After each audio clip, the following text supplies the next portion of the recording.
種類豊かと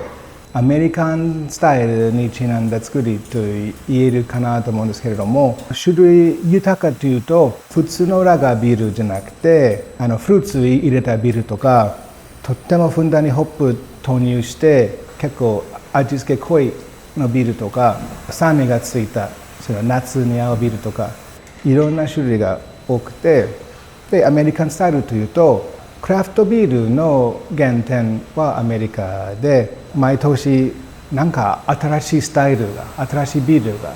今まで作ってなかったビールが出てくるんですよ。それを、皆さんに、届けたい思いがあって、ここで作ってます。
水道水じゃなくて、こっちで掘った井戸の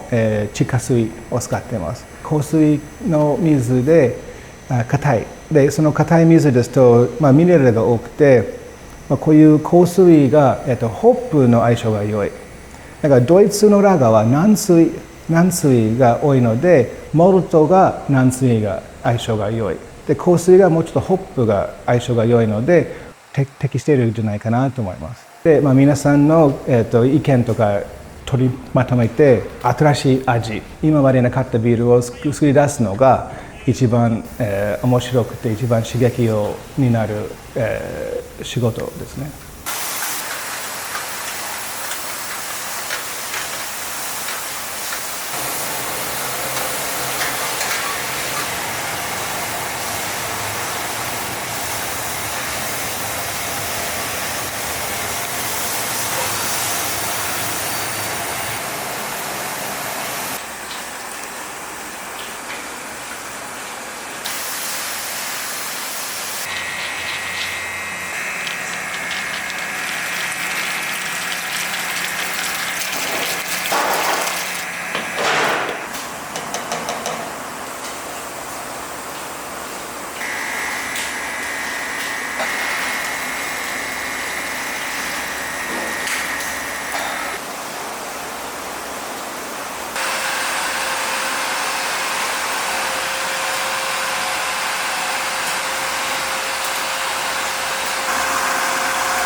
450